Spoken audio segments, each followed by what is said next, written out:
Discharge भी नहीं हुआ, वर्ड एग्रीमेंट में नहीं हुआ, ये हो गया यानी कि नहीं हुआ, क्योंकि सवाल है ही एक्सेप्शन के। ठीक है, यानी कि आप लोगों का आज कवर हुआ है,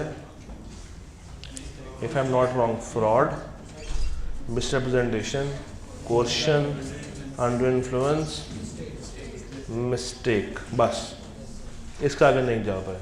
ठीक है, यानी कि मुझे फिर चेंज करना पड़ेगा अपना कंटेंट, फिर तो आज आप बहुत जल्दी फारिग हो जाएंगे।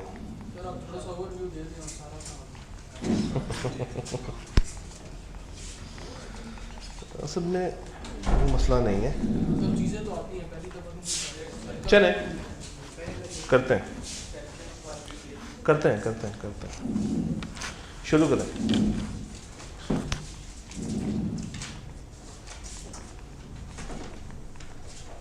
अस्सलामु अलैकुम।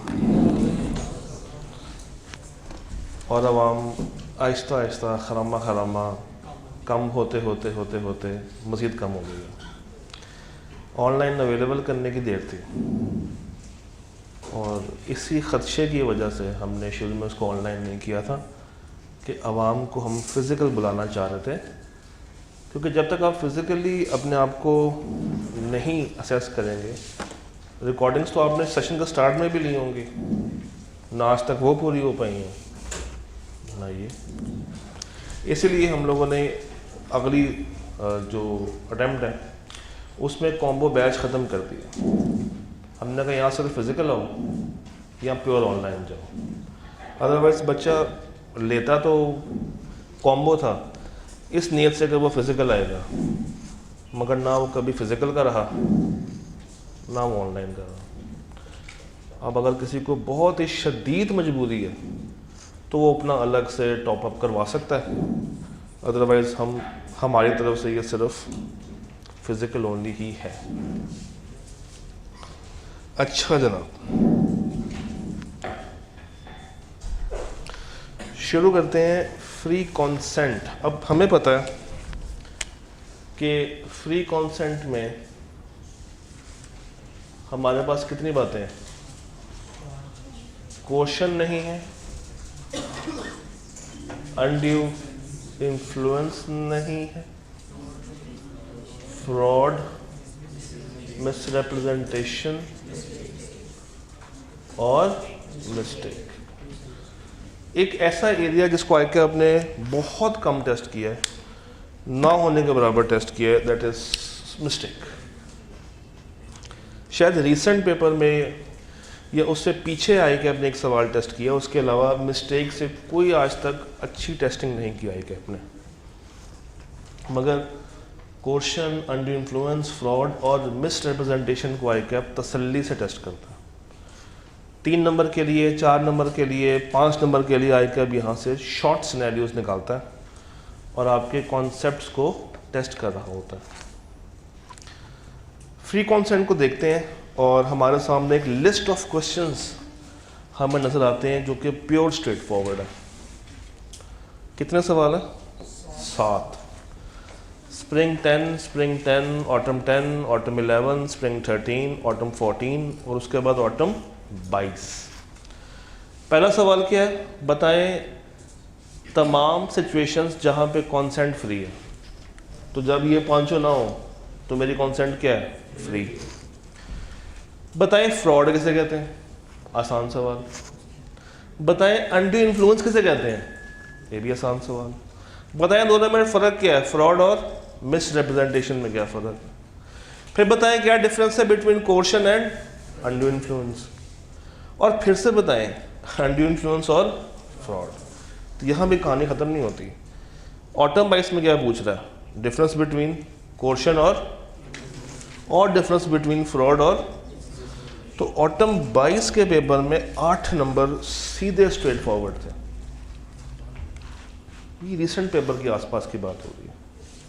8 नंबर इतने सीधे। अच्छी बात है, बुरी बात है? बहुत अच्छी बात जी। स्प्रिंग 11 का एक सवाल।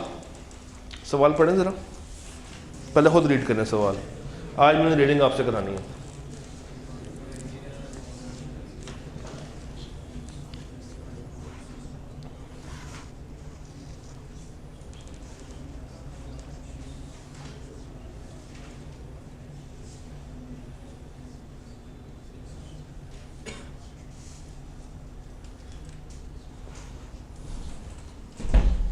ज़हीर एक अकाउंटेंट बेचारा मासूम, अकाउंटेंट्स तो होते हैं मासूम है ना, आप जैसे, आप भी मासूम हैं नहीं है? कहाँ लिखा था? छुट्टियां करना आप लोगों ने स्टार्ट कर दी हैं, टेस्ट आप लोग नहीं देते हैं, तैयारी आप लोग नहीं करते हैं। मासूम है तो वाला ये अगर पहले पढ़ लिया होता। Zaheer an accountant in Abids company embezzled and absconded। अब अगर एक बच्चे की अंग्रेज़ी ख़राब है तो वो तो पहले यहाँ पे फंस जाएगा कि what is embezzled and what is absconded। क्या होता है एम्बेजल्ड? कैसे कहते हैं एम्बेजल्ड? सर एम्बेजल्ड क्या होगा? लास्ट रो में बिल्कुल कैमरामैन भाई से एक स्टेप पहले आपके साथ वाले भाई जो सेंटर बैच के मुझे हंस रहे हैं, ये एम्बेजल्ड क्या होता है? नहीं पता तो किसने पूछना था? सर ये एम्बेजल्ड क्या होता है? नहीं आइडिया। ये एम्बेजल्ड क्या होता है? नहीं आइडिया। Very good. ये एम्बेजल्ड क्या होता है? आप में से कोई भी अगर बताना चाहे। एम्बेजल्ड नॉट, नहीं लिख लें। एम्बेजल्ड कहते हैं चोरी करना। एम्बेजल्ड इज हेरा फेरी करना, चोरी करना, हेरा फेरी, चोरी। एम्बेजलमेंट से ये वर्ड निकला है, हेरा फेरी करना, चोरी करना। तो जब कोई ऐसे मुश्किल लफ्ज़ आते हैं तो पूछा करें। जब तक आप नहीं पूछेंगे मेरी अजम्पशन ये रहेगी कि आपको आता है। तो एम्बेजल्ड का मतलब क्या हुआ? चोरी, चोरी चोरी, चुपके चुपके। एंड absconded, अब ये absconded एक नया वर्ड आ गया, इसके बारे में भी हम 3 सैंपल लेंगे। absconded, good. absconded, बेहतरीन। सर आपकी शर्ट बहुत प्यारी है। absconded, absconded, हाँ भज गया, चोरी करके भाग जाना। absconded मीन्स फरार हो जाना, नस जाना।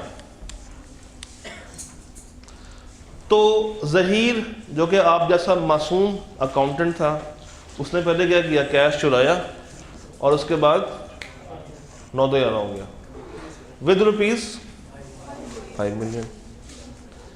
आबिद उसकी बीवी के पास पहुंच गया और उससे एक प्रॉमिसरी नोट साइन करवा लिया। ओए होए, एक और मुश्किल वर्ड आ गया, प्रॉमिसरी नोट। ये तो पढ़ा होगा, क्या होता है प्रॉमिसरी नोट? ये भाई बताएंगे। क्या बात है, कहना क्या चाहते हो? खुल कर बताओ। वो तो सबको पता है कि ये नेगोशिएबल इंस्ट्रूमेंट है। थोड़ा सा इस पर मज़ीद अगर आप 32 वाट के बल्ब को ऑन करके रोशनी डालना पसंद करेंगे।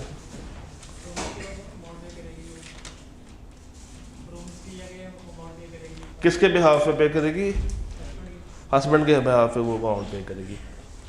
क्या वो अमाउंट पे कर दी है या वादा कर रही है? वादा कर रही है। वाइफ का नाम क्या है? बिनते असलम। तो असलम कौन हुआ फिर?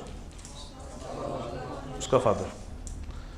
For the said amount when he informed her that her husband would be, उसने कहा कि हम तुम्हारे हस्बैंड को अरेस्ट करवा देंगे और रिकवरी किससे की जाएगी? तुमसे की जाएगी। Against the charge and his name would appear in the newspaper. क्या बिनते असलम इसको अवॉइड कर सकती है? अच्छा, अब अवॉइड से क्या मुराद है? अवॉइड से ये मुराद है कि क्या ये कॉन्ट्रैक्ट अगेंस्ट बिनते असलम वैलिड है या नहीं? जी, क्या लगता है आप लोगों को? क्यों?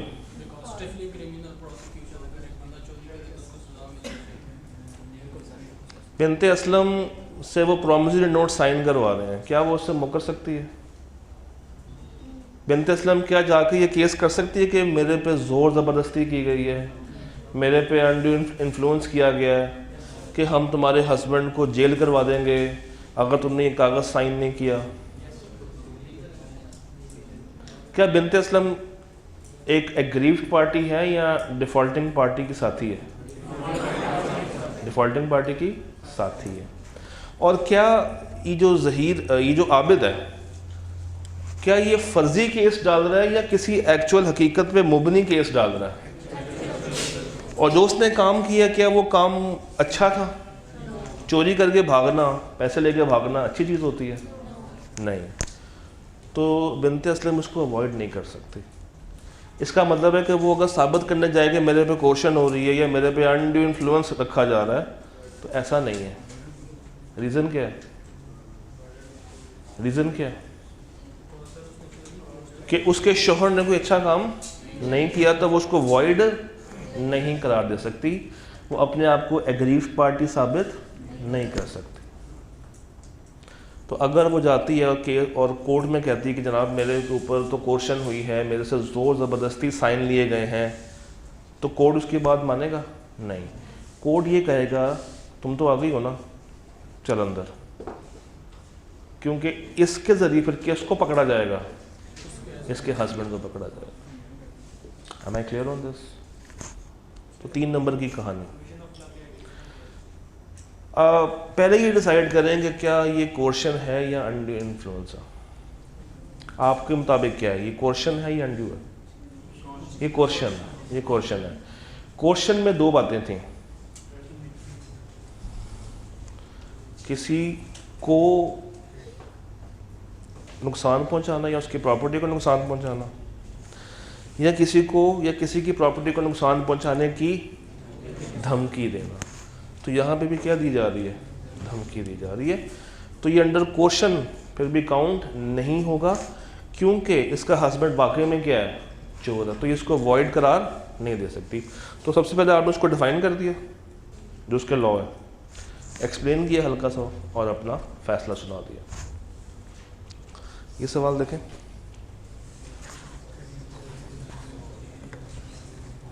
ये मैंने ब्रैकेट में इसलिए लिख दिया ताकि आप रेलेवेंट जगह पे पहुंच जाएं एटलीस्ट।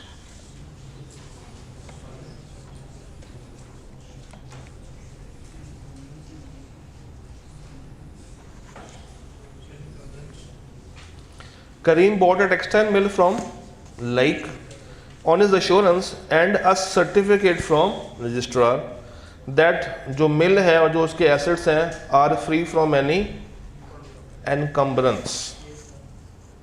एनकम्बरेंस किसे कहते हैं? क्या? Tax liability. कौन कह रहा है?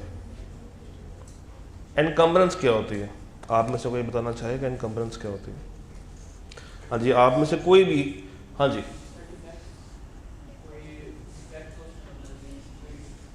एनकम्बरेंस करीब करीब हो, कोई खामी ना हो, कोई लिमिटेशन ना हो, और कोई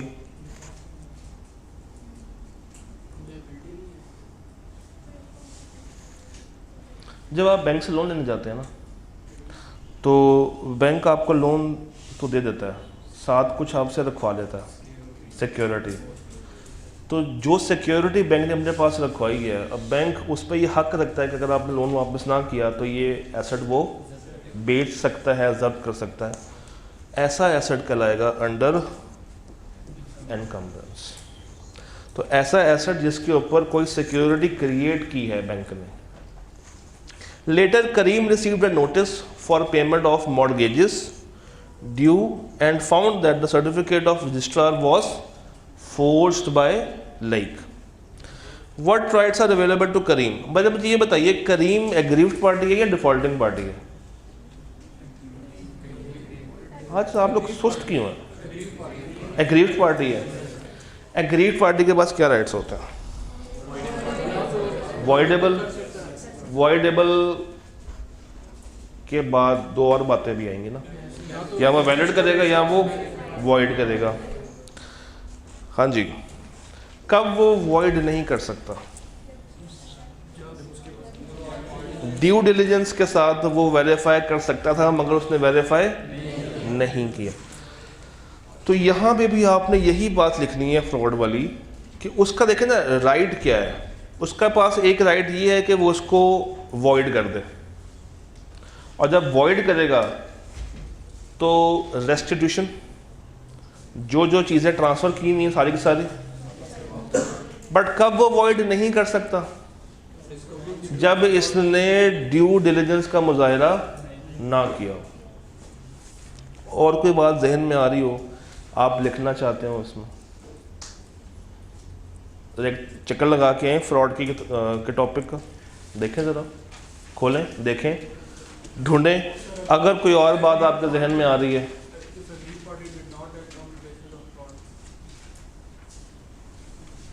मुझे ये बताइए, इसने जो फैसला किया है ये किस बेसिस पे किया है?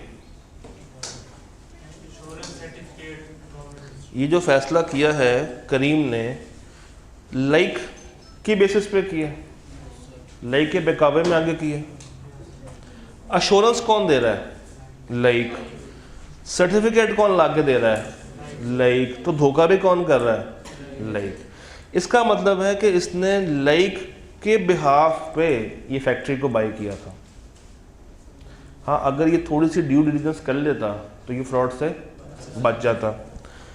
तो अगर इसने की है बट स्टिल ये फ्रॉड को डिटेक्ट नहीं कर पाया, तब तो इसका ये राइट है कि उसको वॉइडेबल करके वॉइड बना सकता है। बट अगर इसने सिरे से ही नहीं की तो फिर ये इसको वॉइड नहीं कर सकता। साबित कैसे करेगा और कौन करेगा कि इसने ड्यू डिलिजेंस की है? कोर्ट में साबित कौन करेगा? ये खुद ही साबित करेगा जो क्लेम कर रहा है। और दूसरी चीज़ ये कि ये फ्रॉड क्यों बना? क्योंकि ये दूसरे के बहकावे में आके इसने कॉन्ट्रैक्ट किया। अब ज़रा मुझे जाएं, चैप्टर 4 खोलें, वहाँ पे फ्रॉड का टॉपिक खोलें, वहाँ से देख के बताएं कोई और पॉइंट जो कि शायद हम मिस करें और आप लिखना चाहते हो।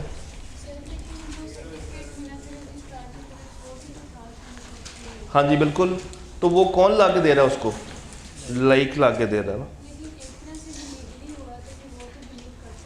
उसने उसको देखा, उसने बिलीव कर लिया, तो इसको थोड़े बहुत अपने भी तो हाथ पांव मारने चाहिए थे। आप जाएं गाड़ी ख़रीदने के लिए, जिसके पास गाड़ी है वो आपको झूठी बात बता दे कि ये गाड़ी जो है वो कम पेट्रोल देती है, और आपको एक झूठा सर्टिफिकेट भी दे दे, और आप सर्टिफिकेट दे के मान जाएं। साथ वाली शॉप पे जाके एक दफ़ा कंफर्म ना करें कि सर्टिफिकेट असल बना हुआ या ख़राब बना, तो गलती किसकी है?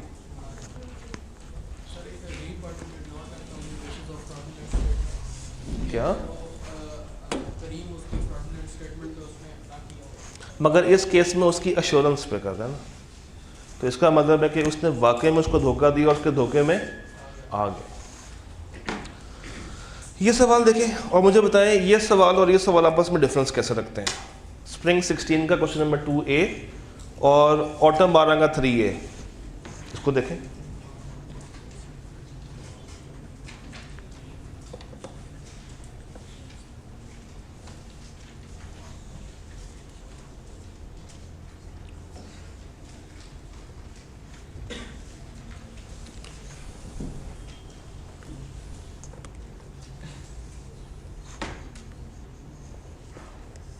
इसका सोल्यूशन जो आई कैप का है उसको भी हमने चेंज भी करना है इस सवाल में। ये नीचे मैंने लिखा हुआ,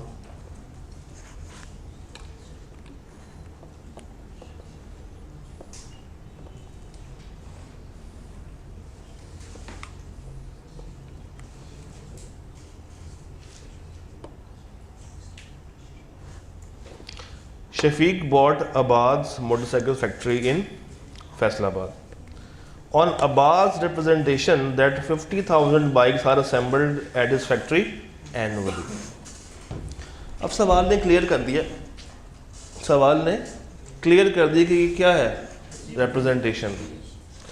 शफीक को बाद में पता चला कि फैक्ट्री के पास कैपेसिटी कितनी है, 35,000 की।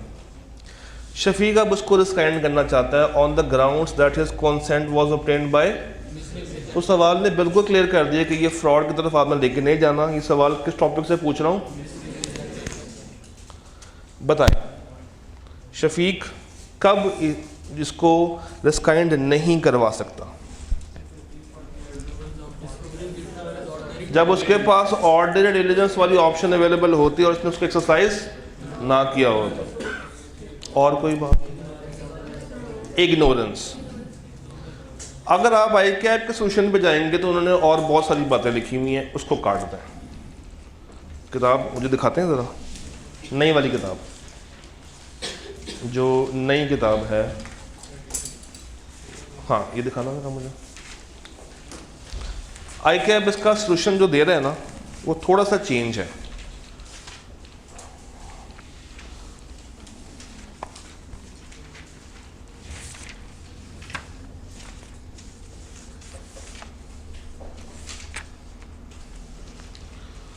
स्प्रिंग 16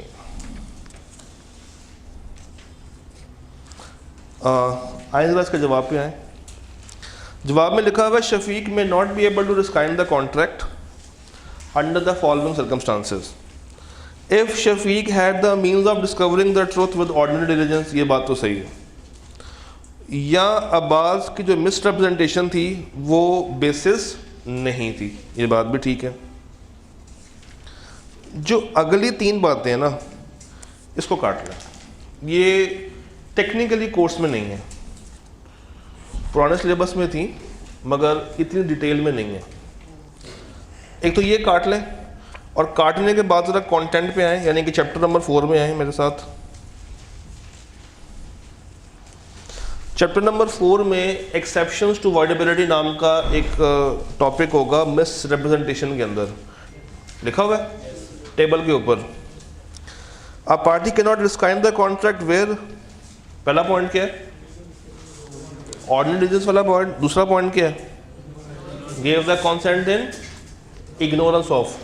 तो सिर्फ ये दो बातें एज पर दिस सिलेबस इसका आंसर है। तो वो कब आया था? स्प्रिंग 2016 का 5 नंबर है। अगर अब ये पूछेगा तो 2 से 3 नंबर का पूछेगा, क्योंकि आपके पास लिखने के लिए मटेरियल कितना है? छोटा सा। तभी मैंने यहाँ पे लिखा हुआ solution should be corrected as per new syllabus. ये लें जी। एक मज़े की बात बताऊँ, फ्रॉड में और मिस रिप्रेजेंटेशन में जो सबसे इम्पॉर्टेंट पॉइंट है ना, जहाँ से है कि आप सवाल बनाता है, वो एक्सेप्शंस टू वॉइडेबिलिटी है और दोनों की तकरीबन कॉमन है। ये सवाल देखें,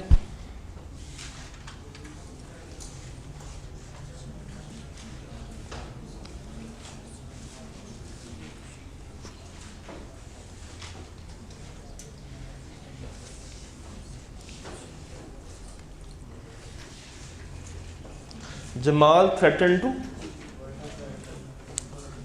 ने थ्रेटन किया राफिया को कि वो उसके बेटे का मर्डर कर देगा अगर उसने घर मुजाहिद को नहीं बेचा। क्वेश्चन है स्ट्रेट में। अच्छा, यहाँ पे इसके लिए वॉइडेबल हो जाएगा, चाहे तो वैलिड करके बेच दे, चाहे तो वॉइड करके ख़त्म कर दे। यहाँ पे तो चले बात समझ आती है, मगर यहाँ पे आप लोगों ने, इस सवाल में आप लोगों ने उसका साथ क्यों नहीं दिया था? क्योंकि यहाँ पे उसका हस्बैंड ऑलरेडी एक क्रिमिनल एक्टिविटी में इन्वॉल्व था। यहाँ पे उसके बेटे का कोई ऐसा कसूर नहीं। ये सवाल लिखिएगा, 3 नंबर का सवाल है, आपके पास 6 मिनट है। Your time starts now. और register like we used to check, sample basis पे कोई से 10 मेरे पास आपने इकट्ठे करके ले आने।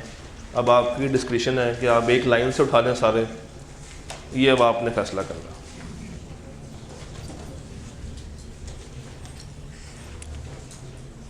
मुझे आप पानी का कह सकते हैं? अटेम्प्ट मैं बता देता हूँ। ऑटम 17 का 3A, और मैंने एक वर्ड को हाईलाइट भी किया होगा। देयर इज अ रीजन कि मैंने क्यों हाईलाइट किया।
हो रहा है? पक्की गल या कच्ची गल?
आखिर 2 मिनट है।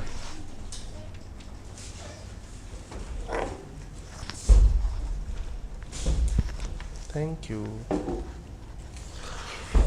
Last 2 minutes, last 2 minutes. ये फ्रॉड है वैसे? किसी ने कहा होगा ये फ्रॉड है? क्यों ये फ्रॉड क्यों नहीं है? ओपिनियन, इसलिए मैंने इसको हाईलाइट किया था। तो फिर एक बात बताइए ना, अगर आपने कहा कि ये फ्रॉड नहीं है, तो इस सवाल में और इस करीम वाले सवाल में क्या फ़र्क है? यहाँ पे आपने क्यों नहीं कहा कि ये फ्रॉड नहीं है? यहाँ पे ऐसा क्या हुआ था कि आपने उसको फ्रॉड बना दिया था?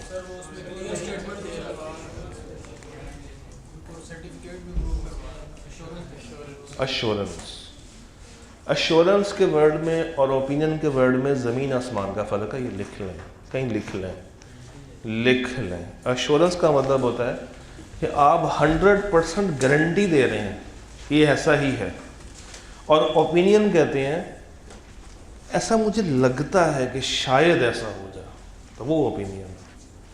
बट एक तरफ आप पक्की बात कर रहे हैं, आप पक्का झूठ बोल रहे हैं, जिस तरह हम बोलते हैं कि सर हम लोग पढ़ गए हैं, और एक तरफ कुछ अच्छे बच्चे होते हैं जो कहते हैं कि सर हमें लगता है कि हम पढ़ गए हैं। मुझे लगता है वो क्या है? ओपिनियन। लो, क्या ये रैंडम बेसिस पे है?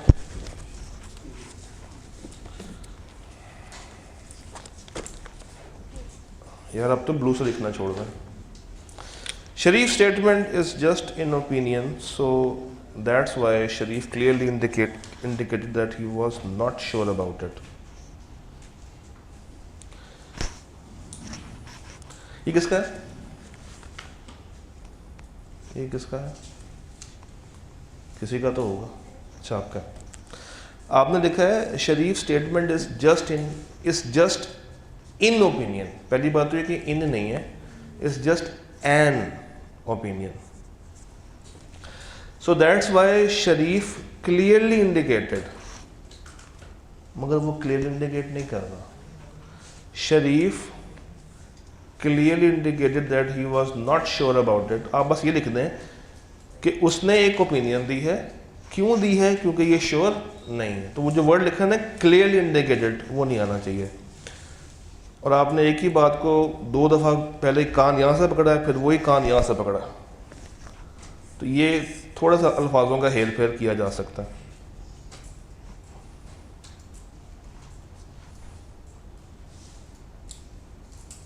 ठीक है, डिसीजन आपका सही है देना। ये टैक्स लाइबिलिटी किसकी है? आपकी है।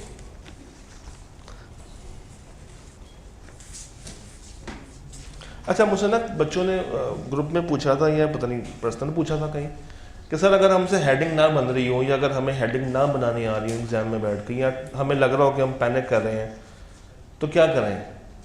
तो अगर आप हेडिंग के साथ थोड़ा सा डिस्कम्फर्ट में आ रहे हैं तो बेशक आप हेडिंग्स को अवॉइड करके फिर पैराग्राफ्स के बीच में गैप देना शुरू कर दें और कटिंग ना किया करें, आपका ठीक है जी। ये भाई या ये बहन, भाई representation must be factual,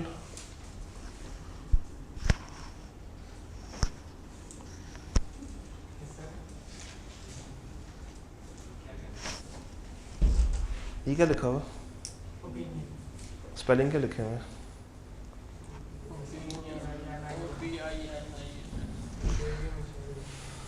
मेरी हमेशा यही गलती होती है।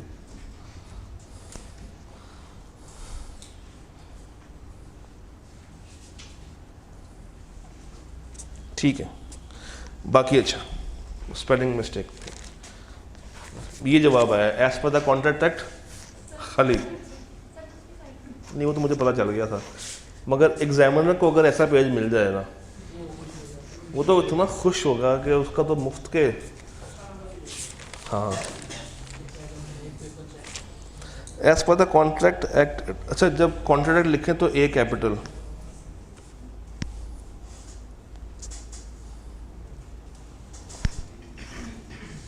ठीक है, गुड गुड गुड, बाकी दिखाना। तब तक आप ज़रा इसके बारे में ज़ोर आजमाई करें, ये दोनों सवालों के बारे में, जब तक मैं इसको चेक कर लूँ। ये किसका है? ये वाले भाई या बहन?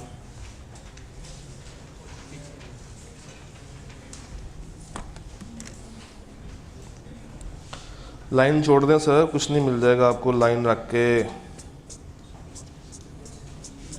गुड,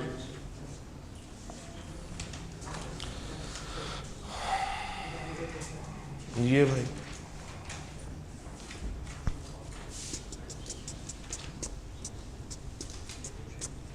कटिंग ना करें, बाकी अच्छा है। ओए, आपकी भी स्पेलिंग मिस्टेक है। इसके स्पेलिंग क्या होते हैं? आपने ए यू को घुमा दिया। शहाब भाई पाए जाते हैं? अच्छा ये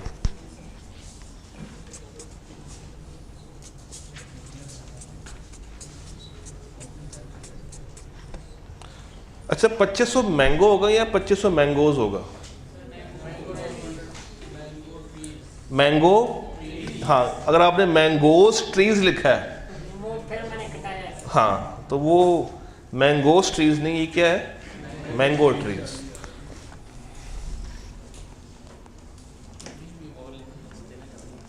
हाँ ले आओ, कोई बात नहीं।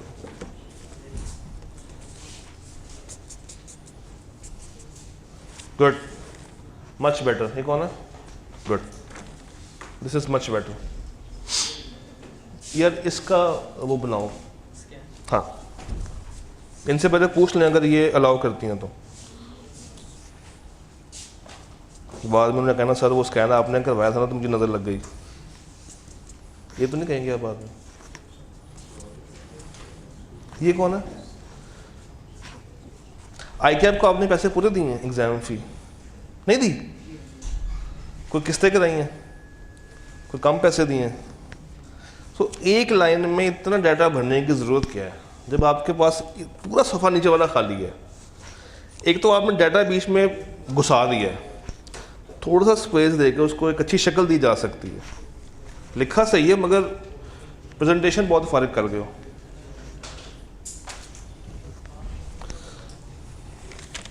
हाँ जी, ये वाले भाई।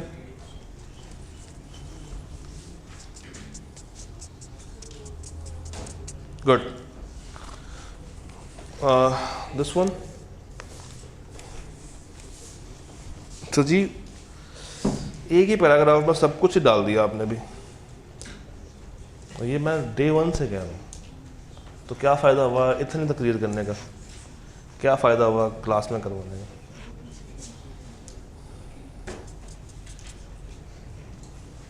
देखिए बात तो सब ने वही लिखनी है जो है, जो कॉन्सेप्ट है वो सबका सेम है। दो चीज़ें फ़र्क करेंगी आपको दूसरे से, एक आपका एक्सप्रेशन और दूसरा प्रेजेंटेशन। तो जितने अच्छे अल्फाज होंगे और जितना उसको आपने सलीके से लिखा होगा, वो आपको बाकियों से डिस्टिंग्विश करके मेरिट की तरफ लेके जा सकता। तो मेरा ख्याल से इतना तो आना चाहिए। अब इतनी एफर्ट के बाद आएगा या नहीं आएगा, पक्की गल। ये लो। हाँ जी, हारून भाई कुछ कहना चाह रहे हैं आपसे। उनकी शादी होगी गजाला के साथ। शुक्र है शादी होगी, मैंने गर्लफ्रेंड होता तो मैंने वहाँ से फिर से काट देना था। चलो कोई बात नहीं, स्पाउस तो बन जाएगी ना। नहीं, आप क्या चाहते हो कि रिश्ता ना हो? Haroon was engage to be married to Ghazala aunty. Harun uncle wanted to establish his own business and therefore he entered into a contract with Ghazala for providing him all the typical Pakistani husband. मेरे पास पैसे नहीं है, engagement कर लेता हूँ मगर एक शर्त पे, जो तुम्हारे पास जेवर है वो दे देना, मैंने बेच के क्या करना है, बिजनेस करना। हम टीवी का ड्रामा टाइप नहीं लग रहा?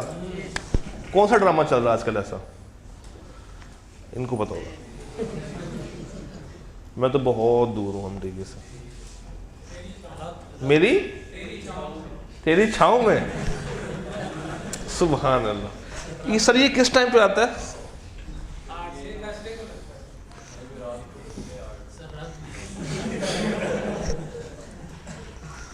नहीं अच्छा है, मतलब आपके पास अगर नॉलेज ऐसी है तो यानी कि आपकी वाइफ आपसे बहुत खुश रहने वाली है।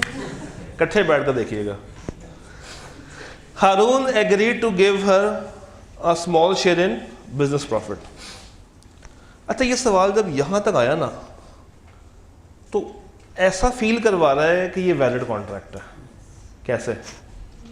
रेसिप्रोकल हो रहा है। तुम मुझे जेवर दो, मैं तुम्हें प्रॉफिट में सर देता हूँ। बट सवाल ये भी बता रहा है कि इनका आपस में क्या रिश्ता है, फियांसे का रिश्ता।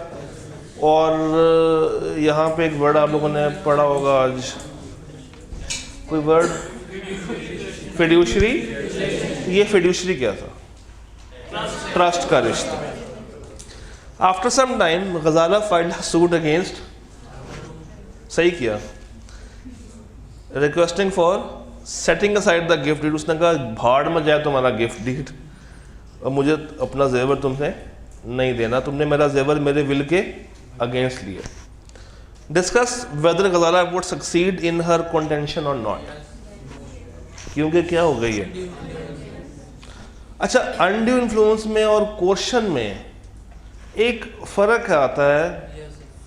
हाँ सुनते ले, एक फ़र्क आता है एक एस्पेक्ट के कितना कितना सामान वापस से रेस्टिट्यूट होगा।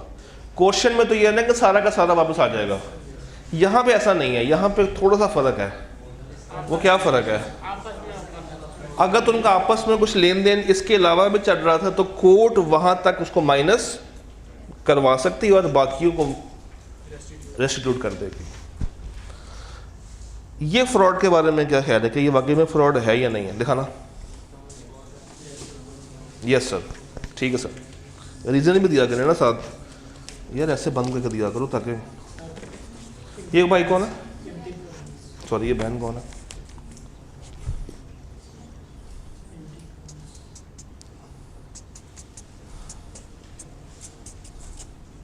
Very good.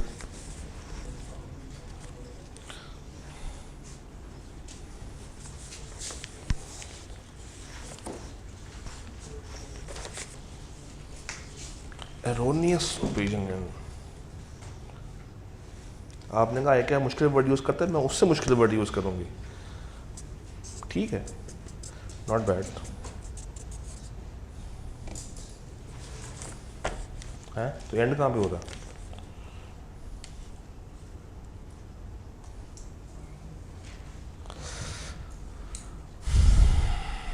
आपने ये नीचे 500 बातें क्यों लिखी हैं? फॉल्स, एक्टिव कंसीलमेंट, प्रॉमिस, इसकी क्या लॉजिक बनी है नीचे लिखने की? तो इनमें से सिंपल ये लिख देते हैं कि बस अपनी ओपिनियन जाहिर कर, असल में नंबर थोड़े थे ना, तो ये 5 नीचे बैठ जा, ये 5 को ऐड करके कोई ख़ास फ़ायदा मिलेगा नहीं। तो इसकी जगह पे आप उसको थोड़ा सा अगर कम एक्सप्लेन कर दें तो ज़्यादा। किस में बॉस? सर सब में लिखनी थी, डेफिनेशन आनी थी उसकी डेफिनेशन आनी थी। जी जी, मगर वो जो फ्रॉड की 5 बातें हैं ना, उनको ज़्यादा डिटेल में ना एक्सप्लेन करने बैठ जाइएगा काइंडली। अगर आप उसकी डेफिनेशन ना लिखें, बस ये बता दें। अच्छा, अगर भूल जाए तो क्या करें? सुने, अगर डेफिनेशन एग्जाम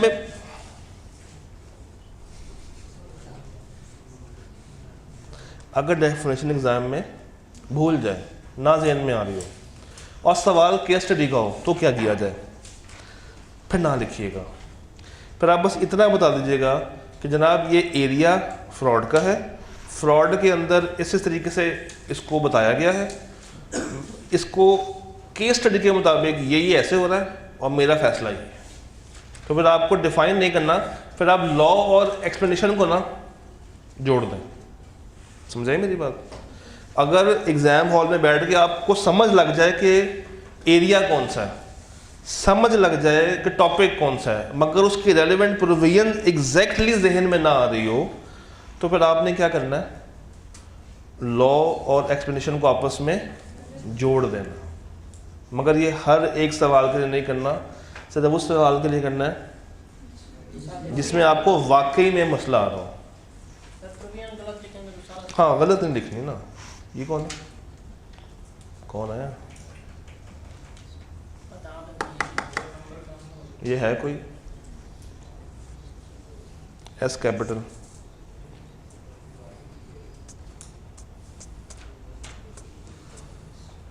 गुड। हाँ जी, नीचे क्या हो रहा है सुल्तान वाले सवाल में? Sultan bought electronic appliances worth ₹7 lakh from Zameer on 30 days credit. At the time of purchase, Sultan knew that he was insolvent. उसको पता था कि वो क्या है? एम्प्टी प्रॉमिस, यही है। अब यहाँ पे आपको वर्ड एम्प्टी प्रॉमिस का वर्ड लाजमी लिखना चाहिए ताकि आप डिस्टिंग्विश कर पाएँ कि ये अगर फ्रॉड है तो किस वजह से फ्रॉड है। और नीचे आपने क्या बताना उसकी? नहीं, एक चीज़ उसको पता है कि उसने पूरी नहीं करनी, वो एम्प्टी प्रॉमिस में आएगा, खोखला वादा। ये सवाल लिखिएगा ज़रा काइंडली, ये सवाल लिखिएगा प्लीज, राइट इट डाउन।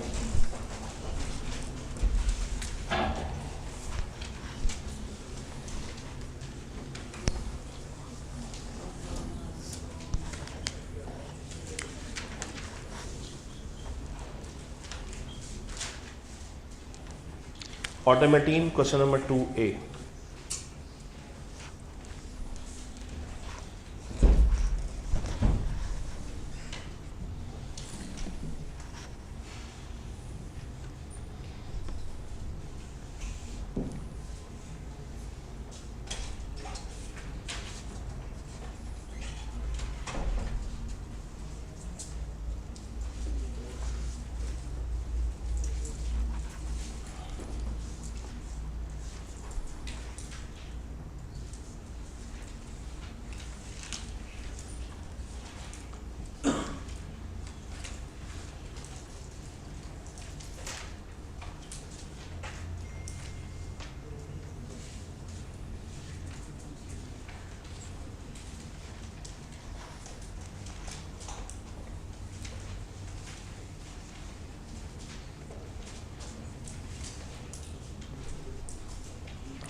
जी करें करें, शाबाश।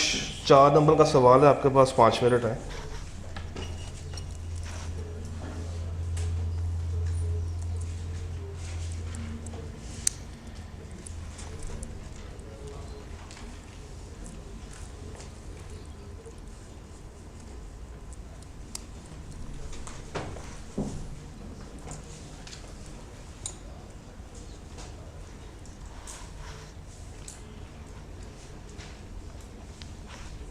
ये वापस कर दो जिनके हैं, फिर वापस ले आना। ये सवाल कर बात की।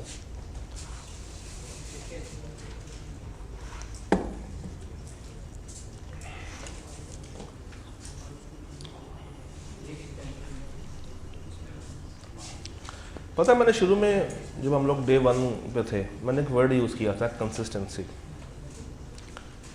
वो ये चेक करने के लिए कि क्या वाकई में आप थ्रू आउट दिस 12 डेज या 10 डेज डेली आते हैं नहीं आते। तो अब तक जो लोग बचे हैं ये कंसिस्टेंट अवाम है। जो आखिरी दिन तक रहेगा इसका मतलब है कि वो अपने साथ फ्रॉड नहीं कर रहा, वो अपने साथ धोखा नहीं दे रहा।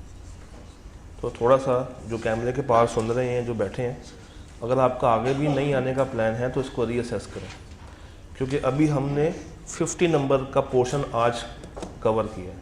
इसके बाद पार्टनरशिप है, नेगोशिएबल है, क्रैमिंग वाले एरियाज़ हैं। अभी तो कहानी बहुत पड़ी हुई है। अपने आप को रीअसेस करें, अदरवाइज़ एग्ज़ाम में आप लोगों ने परेशान होना है।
हमने पिछली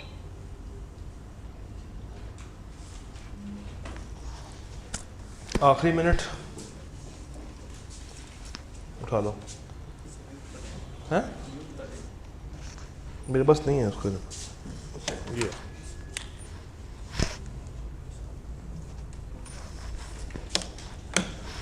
जी हो गया।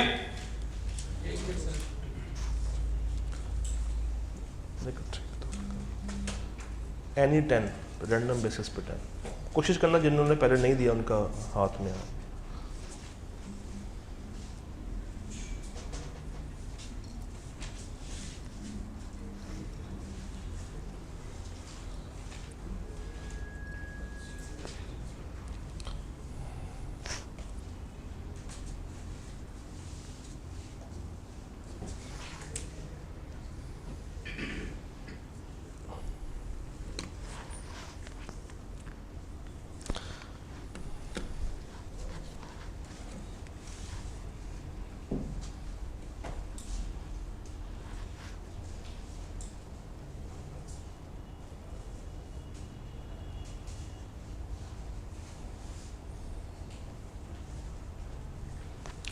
हो गया।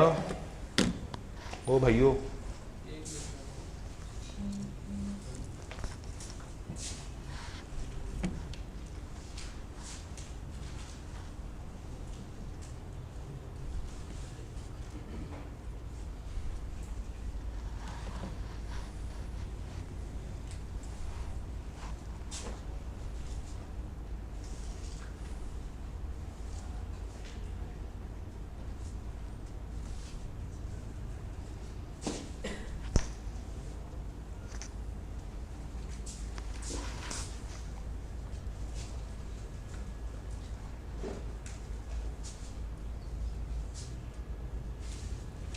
हम देते हैं यार।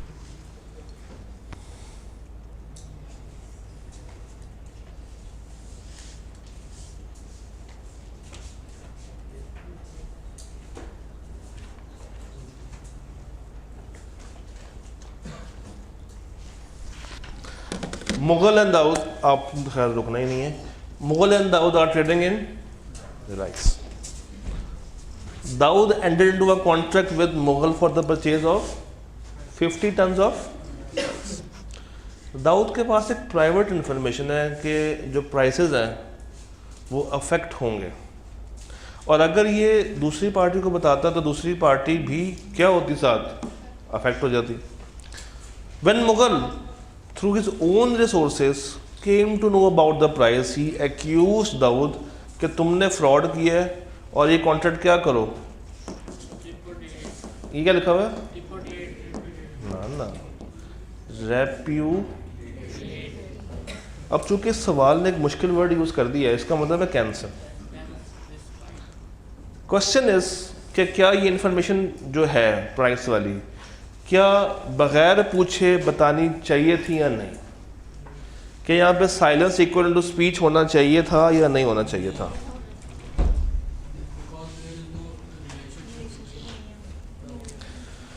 हाँ जी, मैं ज़रा बैक बेंचर से हो क्या है सर, क्या कहते हैं आप इस सवाल के बारे में. जी जी.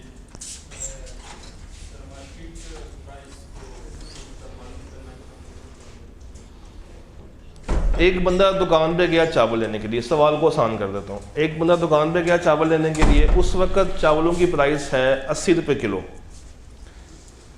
मैं कस्टमर हूँ, आप सेलर हैं.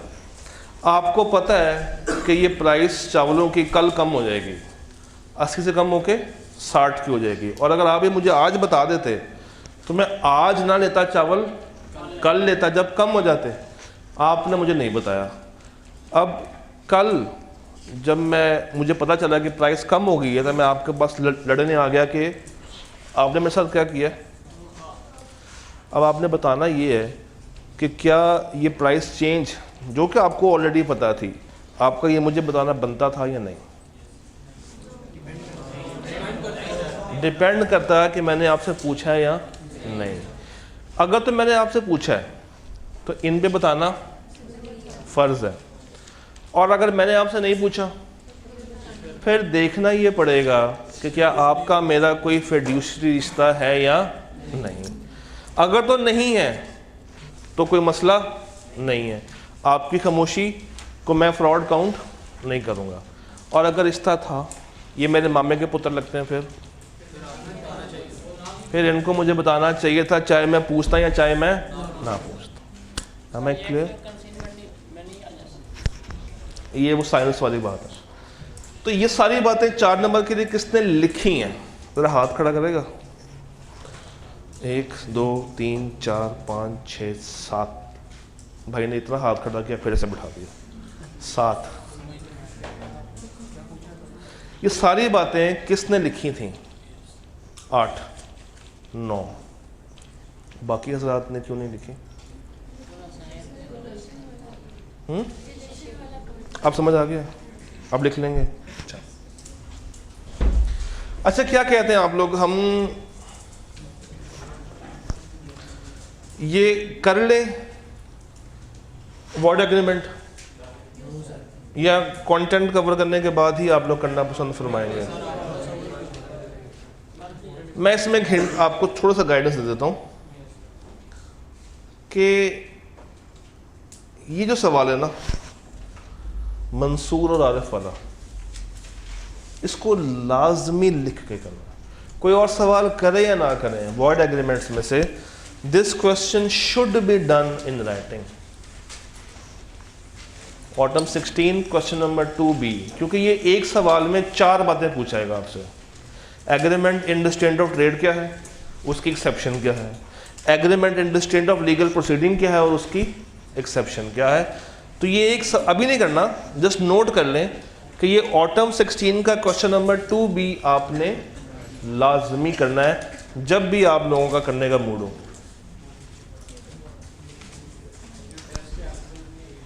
क्या फिर एक चीज मैं आपसे और पूछना चाहूंगा.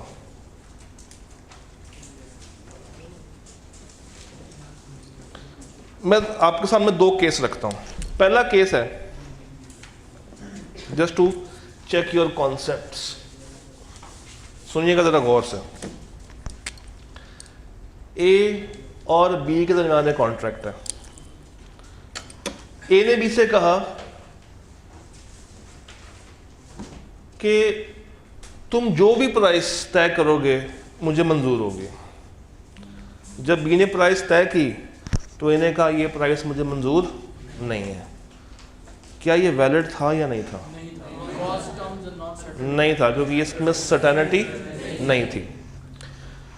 और अगर कुछ यूं हुआ होता कि ए ने बी को मुर्गियां प्रोवाइड करनी है, चिकन, और बी ने को पैसे देने हैं, और आपको पता है कि चिकन की प्राइस कौन तय करता है? मार्केट तय करती है।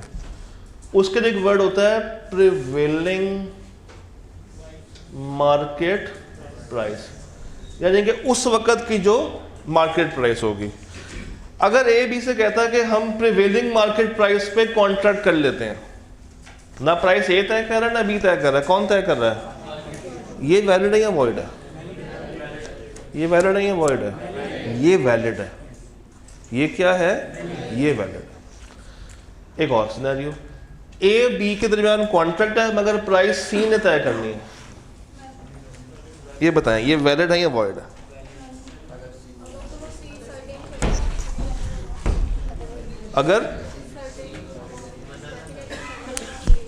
अगर सी ये कहे कि यार मैं बाद में तय कर दूंगा, फिर वो अनसर्टन है।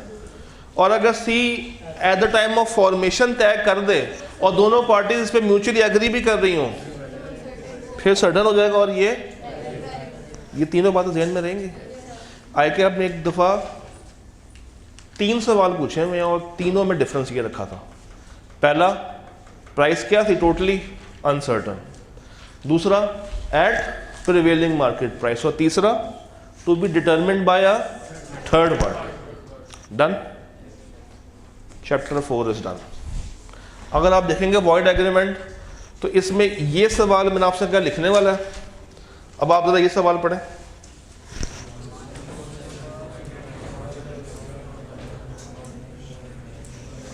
एट प्रिवेलिंग, यानी कि जो उस वक्त की मार्केट की प्राइस है, ये सर्टेनिटी है। और जो अभी हम लोगों ने एक सवाल किया था वो प्रॉमिसरी नोट वाला, एम्बेसडमेंट वाला, उसका ये रिप ऑफ है। पता रिप ऑफ क्या होता है?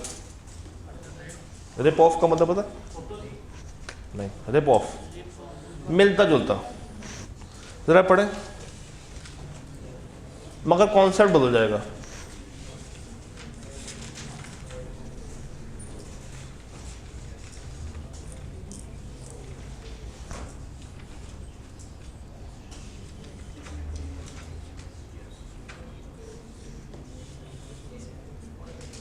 वहां पे वो उसकी बीवी के पास चला गया था। वहाँ यहाँ पे ऐसा कुछ नहीं हो रहा। यहाँ पे वो कह रहा है कि तुम मेरे खिलाफ केस ना करो तो मैं तुम्हें पैसे वापस कर दूंगा। Agreement in restraint of legal, वो उसका बुनियादी हक है। और उसकी 3 एक्सेप्शंस तो खैर जब आप लोग कंटेंट कवर करेंगे तो वो हो जाएंगी। फिर ये सवाल बिल्कुल एक जैसा है। स्प्रिंग 20 में ऐसे एक दफ़ा ये भी पढ़ लें।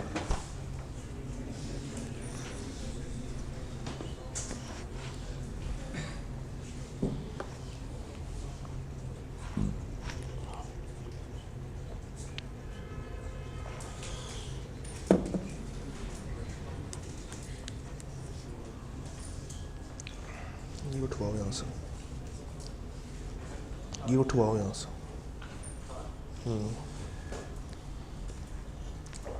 सेम ही फर्क क्या है?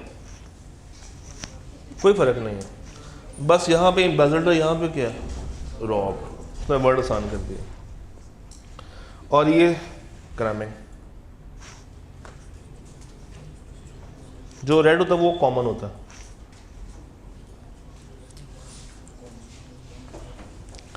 तो अगर आप सिर्फ एक सवाल वो कर लेना तो उसमें सारी बातें कवर हो जाएंगी।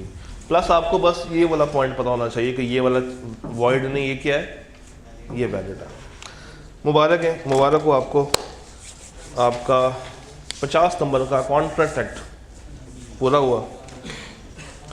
कल से आपकी पार्टनरशिप शुरू हो जाएगी और पता भी नहीं चलेगा। जब ये इस वीक का सैटरडे आएगा तो अवाम मेरे सामने शायद 5-6 बच्चे बैठे होंगे, है ना, इंशाल्लाह। अगर इस तरह होगा तो अपने साथ आप लोग खुद ही ज़्यादती करेंगे।